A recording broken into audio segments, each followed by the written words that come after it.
Halo, ketemu lagi dengan saya Sereka Andramika. Minggu lalu kita sudah mencoba membahas materi dengan teori makanan khas daerah Nusantara. Nah, sekarang kita akan masuk ke materi terakhir, yaitu tentang menghitung titik impas makanan khas daerah dan promosi produk makanan khas daerah Nusantara. Bagaimana uraiannya? Berikut ringkasannya. Pengertian titik impas atau break even point. Break even point atau BEP dapat diartikan sebagai suatu titik atau keadaan di mana perusahaan di dalam operasinya tidak memperoleh keuntungan dan tidak menderita kerugian. Dengan kata lain, pada keadaan itu keuntungan atau kerugian sama dengan nol. Hal tersebut dapat terjadi bila perusahaan dalam operasinya menggunakan biaya tetap dan volume penjualan hanya cukup untuk menutup biaya tetap dan biaya variabel. Apabila penjualan hanya cukup untuk menutup biaya variabel dan sebagian biaya tetap, maka perusahaan akan menderita kerugian. BEP amatlah penting kalau kita membuat usaha agar kita tidak dapat mengalami kerugian. Di antara manfaat BEP adalah A. Alat perencanaan untuk menghasilkan laba. B. Memberikan informasi mengenai berbagai tingkat volume penjualan serta hubungannya dengan memungkinkan memperoleh laba menurut tingkat penjualan yang bersangkutan. C. Mengevaluasi laba dari perusahaan secara keseluruhan. D. Mengganti sistem laporan yang tebal dengan grafik yang mudah dibaca dan mengerti. Strategi menetapkan harga jual makanan khas daerah. Menentukan harga jual produk yang paling sesuai dan tepat tidaklah mudah untuk wirausahaan yang baru memulai usahanya, agar harga jual sangat berkaitan dengan tingkatan penjualan dan tingkat keuntungan yang ditetapkan. Jika menetapkan harga terlalu mahal, dikhawatirkan pelanggan akan tidak menjadi pembeli produk. Sedangkan jika menjual produk terlalu murah, maka akan menghasilkan laba dengan tingkat yang lebih rendah. Menentukan harga jual yang asal-asalan akan meningkatkan risiko kerugian. Oleh karena itu, ketika akan menetapkan harga jual produk, perlu dilakukan suatu perhitungan yang matang. Ada beberapa hal yang harus diperhatikan sebelum menetapkan harga jual suatu produk. Hal-hal yang harus diperhatikan diantaranya adalah pelanggan, pesaing, biaya, dan juga kemanfaatan untuk usaha Anda sendiri. Faktor-faktor tersebut dijelaskan di bawah ini. A. Pelanggan. Pelanggan merupakan prioritas utama dalam usaha makanan khas daerah. Jadi, pastikan bahwa harga jual yang ditetapkan akan dapat diterima oleh pelanggan. Pelanggan akan senang membeli produk yang ditawarkan jika harga yang diberikan terjangkau dan kualitas barang pun berbanding lurus dan kualitas barang. B. Pesaing. Pastikan bahwa harga jual produk dapat bersaing dengan harga jual produk pesaing. Perhatikan tingkat keuntungan, jangan mengambil keuntungan yang terlalu besar karena akan menyebabkan harga jual terlalu mahal. Ada baiknya menurunkan tingkat keuntungan sehingga harga ditawarkan dapat bersaing dengan harga yang ditetapkan dengan pesaing. C. Biaya. Pastikan harga jual produk yang ditetapkan untuk menentukan biaya-biaya yang telah terjadi. Ini artinya harus benar-benar jeli dan teliti dalam menghitung biaya yang terjadi. Pastikan bahwa tidak ada biaya yang tidak dimasukkan dalam perhitungan. Jika saja ada biaya yang tidak terhitung, akan menyebabkan harga yang tidak tepat, hingga akan mempengaruhi terhadap tingkat keuntungan, bahkan akan menyebabkan kerugian. D. Kemanfaatan untuk usaha. Harga jual yang ditetapkan dinilai pantas jika harga dapat memberikan keuntungan yang diharapkan. Seandainya keuntungan yang diharapkan dapat tercapai, akan mempermudah dalam mengembangkan usaha yang sudah dirintis. Menghitung BEP. Dalam menghitung break even point, perlu komponen penghitungan dasar seperti berikut ini. A. Fixed cost. Komponen ini merupakan biaya tetap atau konstan ada walaupun tidak ada kegiatan produksi. Contohnya biaya ini yaitu tenaga kerja, biaya penyusutan mesin, dan lain-lain. B. Variable cost. Komponen ini merupakan biaya per unit yang sifatnya dinamis tergantung dan tidak volumenya produksi. Jika produksi yang direncanakan meningkat, berarti variable cost pasti akan meningkat. Contoh biaya ini, biaya bahan baku, biaya listrik, dan lain-lain. C. Selling price. Komponen ini adalah kerja jual per unit barang atau jasa yang telah diproduksi. Pengertian promosi. Promosi merupakan salah satu kegiatan pemasaran yang penting dalam upaya mempertahankan kelangsungan hidup serta meningkatkan kualitas penjualan yang secara tidak langsung akan meningkatkan kegiatan pemasaran dalam memasarkan produk yang dihasilkan. Pemasaran tidak hanya berhubungan dengan produk, harga produk, dan perindustrian produk, tetapi berkait juga dengan mengkomunikasikan produk ini kepada konsumen agar produk dikenal pada akhirnya dibeli. Untuk mengkomunikasikan produk ini, perlu disusun strategi disebut dengan strategi promosi yang terdiri dari 4 komponen utama, yaitu periklanan, promosi penjualan, mobilitas, dan penjualan tatap muka. A. Periklanan merupakan sebuah bentuk komunikasi non-personal yang harus diberikan imbalan atau pembayaran kepada sebuah organisasi atau dengan menggunakan media massa. Adapun media yang bisa digunakan adalah televisi, surat kabar, majalah, internet, dan lain-lain. B. Promosi penjualan merupakan intensif jangka pendek untuk meningkatkan penjualan suatu produk atau jasa di mana diharapkan pembelian dilakukan sekarang juga. Wujud nyata kegiatan promosi penjualan misalnya adalah obral, pembelian kupon, pemberian contoh produk, dan lain-lain. C.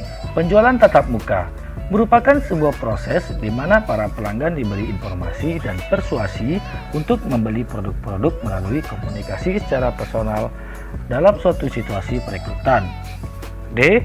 Hubungan masyarakat merupakan bentuk komunikasi non-personal dalam bentuk berita sehubungan dengan organisasi tertentu atau tentang produk-produk yang ditransmisi melalui perantara media massa dan tidak dipungut biaya sama sekali, tetapi bukan juga cuma-cuma.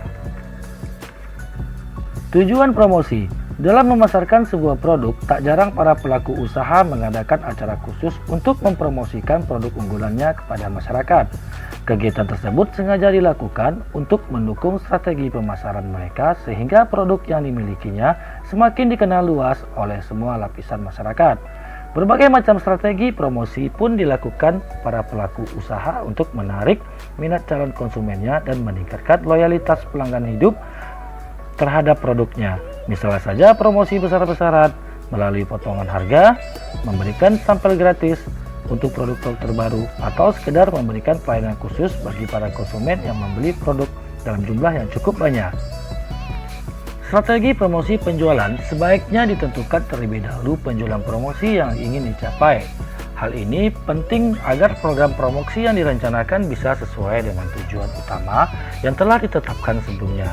Berikut adalah beberapa tujuan utama mempromosikan sebuah produk. A. Memberikan daya tarik khusus bagi para pelanggan. Maksudnya, promosi penjualan dalam sebuah acara sangat ditunggu-tunggu oleh sebagian besar konsumen. Biasanya, para pelanggan sengaja menanti event promosi sebuah produk untuk mendapatkan penawaran harga yang lebih murah. Kondisi inilah yang menjadikan daya tarik tersendiri bagi para konsumen, sehingga mereka tidak segan untuk ikut bergabung dengan antrian yang cukup panjang atau turun langsung berdesak-desakan di lokasi promosi untuk mendapatkan produk unggulan yang sedang diobral besar-besaran. B. Meningkatkan angka penjualan. Sebagian besar pelaku usaha sengaja mengadakan kegiatan promosi besar-besaran untuk meningkatkan volume penjualan yang mendapatkan omset besar lebih bulannya. Biasanya strategi ini dijalankan para pelaku usaha untuk memiliki stok persediaan barang di dalam gudang yang cukup melimpah, atau lama persaingan barang di gudang, serta mempercepat perputaran uang agar bisa segera balik modal. C. Membangun loyalitas konsumen. Tujuan pelaku usaha mengadakan kegiatan promosi tidak hanya untuk meningkatkan penjualan produk, namun juga dapat membangun loyalitas dari para konsumennya. Hal ini dilakukan untuk menjaring para konsumen yang awalnya hanya sekedar ingin coba-coba menjadi pelanggan tetap yang akan menggunakan produk-produk yang dibuat secara berkelanjutan.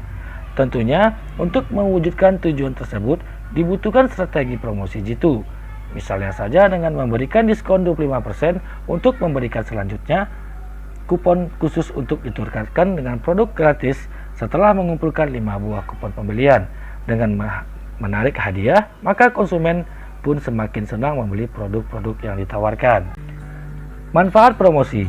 Promosi perusahaan memang sangat penting karena mempengaruhi hasil penjualan suatu produk atau barang, dan tentunya itu sangat berdampak terhadap berlangsungnya kreativitas atau perusahaan. Strategi promosi perusahaan sering digunakan sebagai salah satu cara untuk meningkatkan permintaan atau penjualan produk yang ditawarkan, sehingga dapat meningkatkan laba yang diperoleh. Selain itu, kegiatan promosi dapat dilakukan. Kegiatan promosi dijadikan sebagai cara berkomunikasi langsung dengan calon konsumen, sehingga kita dapat memperoleh informasi akurat dari para konsumen mengenai respon produk yang kita tawarkan. Berikut beberapa manfaat lain dari adanya kegiatan promosi. A. Mengetahui produk yang diinginkan para konsumen. B. Mengetahui tingkat kebutuhan konsumen akan suatu produk. C. Mengetahui cara pengenalan dan penyampaian produk hingga sampai ke konsumen. D. Mengetahui harga yang sesuai dengan kondisi pasaran. E. Mengetahui strategi promosi yang tepat pada para konsumen. E. Mengetahui kondisi persaingan pasar dan cara mengatasinya. E. Menciptakan image sebuah produk dengan adanya promosi. Sasaran promosi. Promosi ruang makan adalah suatu terhadap yang cukup menantikan bagi pemilik restoran dan warung makan. Promosi yang dilakukan haruslah tepat sasaran, sehingga yang akan menjadi konsumen utama produk makanan khas daerah yang kita buat apalah anak-anak, remaja, atau orang dewasa. Tentunya kita tidak ingin menghambur-hamburkan uang untuk melakukan promosi yang kurang tepat sasarannya. Berikut beberapa cara promosi ruang makan yang murah tapi tepat sasarannya. A. Mulut ke mulut atau testimonial. Cara ini merupakan cara tradisional yang masih terbilang efektif sehingga sekarang. Cara yang paling mudah adalah dengan mengundang atau datang ke grup arisan ibu-ibu dan berikan contoh produk makanan khas daerah yang sudah dibuat. Berikan kemasan dan rasa terbaik dari contoh makanan tersebut. Tetaplah jaga kualitas produk yang dihasilkan, jangan sampai contoh yang diberikan lebih baik dari produk yang dijual. B. Promosi melalui jejaring sosial. Dewasa ini sudah tidak asing lagi dengan Facebook, Twitter, WordPress, YouTube, dan lain-lain. Gunakanlah media sosial untuk mempromosikan produk yang dibuat karena gratis dan mudah tidak diprofesikan. Lakukan cara promosi ini dengan mengupload gambar-gambar makanan yang dibuat. Berikan alamat dan nomor kontak rumah makan. Rajin-rajinlah untuk memberi berita terbaru tentang restoran atau produk yang dibuat melalui media sosial. Loyalty program. Promosi ini berupa pemberian poin-poin pada terhadap pembelian.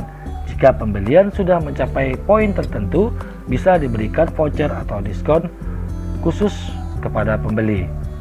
C. Soft selling adalah suatu cara mempromosi suatu produk saat membeli sedang berinteraksi dengan penjual.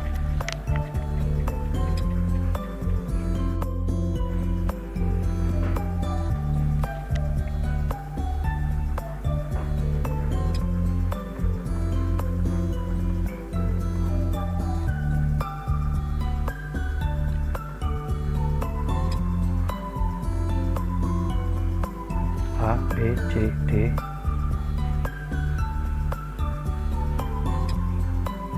E.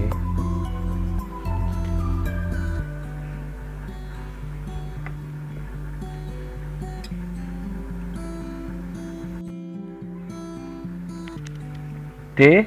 Mengadakan suatu acara. Acara seperti lomba memasak, khusus memasak secara gratis, acara ulang tahun atau acara anak lainnya. Acara seperti ini bisa menarik pelanggan untuk datang sukarela, berikan contoh-contoh makanan atau produksi promosi kepada pelanggan selama acara berlangsung. E. Email dan mobile marketing. Mintalah alamat email dan nomor handphone pembeli jika ada untuk memberikan berita terbaru tentang makanan yang dibuat kepada pembeli. Tapi jangan lupa untuk menanyakan kepada pembeli apakah mereka bersedia untuk dihubungi melalui email atau SMS jika dapat promosi di rumah makan, karena ada juga pembeli yang sering merasa terganggu untuk menerima promosi-promosi seperti ini. Ditakutkan pembeli justru akan lari jika kita memaksakan cara kepada mereka. F. Blog dan video. Buatlah blog setiap tentang rumah makan Anda melalui blog gratis seperti WordPress atau Blogger, agar rumah makan yang kita miliki bisa diketahui oleh masyarakat lebih luas. Jika mungkin, buatlah video tentang keistimewaan rumah makan yang kita buat atau kita upload di jaring sosial seperti Facebook dan YouTube, sehingga pembeli serasa tertarik untuk datang ke rumah usaha kita. Oke. Stiker promosi di tempat-tempat menunggu. Stiker kecil tentang restoran bisa dibuat dengan ditempelkan di tempat-tempat umum, terutama tempat-tempat di mana banyak orang menunggu dan antri seperti toilet, halte, dan angkutan kota. Atau Anda juga bisa memberikan stiker mobil gratis di tempat parkir yang bertulisan nama dan foto makanan yang disediakan restoran. Pengertian laporan kegiatan usaha makanan khas daerah. Membuat laporan kelap kali dilakukan dalam mengerjakan tugas, laporan prakerin, atau laporan kegiatan yang ditugaskan oleh guru sekolah. Laporan harus mempunyai format penulisan yang baik. Selain itu, isi yang mudah dipahami menjadi dua keharusan agar membaca mengerti apa yang dimaksud dalam isi laporan tersebut, sehingga pembaca akan antusias membacanya. Laporan adalah segala sesuatu, baik itu peristiwa atau kegiatan yang dilaporkan dan dapat bentuk lisan ataupun tertulis berdasarkan fakta atau peristiwa yang terjadi. Laporan memiliki berbagai jenis. Ada beberapa manfaat laporan, yaitu A. Membantu wirausaha untuk mengembangkan usaha atau menguji strategi dan hasil yang diharapkan dari sudut pandang pihak lain. B. Membantu wirausaha untuk berpikir kritis dan objektif atas bidang usaha yang akan dijalankannya. C. Sebagai alat komunikasi dalam memaparkan dan meyakinkan gagasan kepada pihak lain. D. Membantu meningkatkan keberhasilan para wirausaha. Menganalisis laporan kegiatan usaha makanan khas daerah. Laporan adalah alat memberitahu atau pertanggungjawaban dari suatu tim kerja yang disusun secara lengkap, sistematis, dan kronologis. Laporan merupakan suatu keterangan yang mengenai suatu peristiwa atau perihal yang ditulis berdasarkan berbagai data, fakta, dan keterangan yang melingkupi peristiwa atau perihal tersebut. Laporan mengenai peristiwa atau perihal yang bersifat penting atau resmi biasanya disampaikan dalam bentuk tulisan. Menganalisis laporan berarti melakukan suatu kajian atau penelitian terhadap suatu laporan.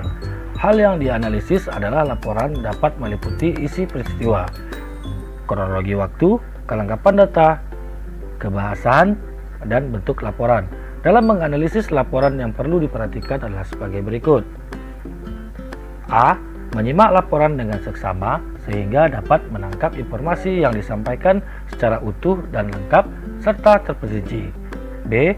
Memahami isi laporan dalam bentuk isi maupun kebahasaan. C. Mengurangi secara detail atau rinci pokok-pokok isi laporan. D. Melakukan pengecekan terhadap setiap hal yang dilaporkan secara detail dan cermat. E. Tidak mencampur adukan antara fakta atau bersifat objektif dan opini atau terdapat yang cenderung bersifat subjektif. F.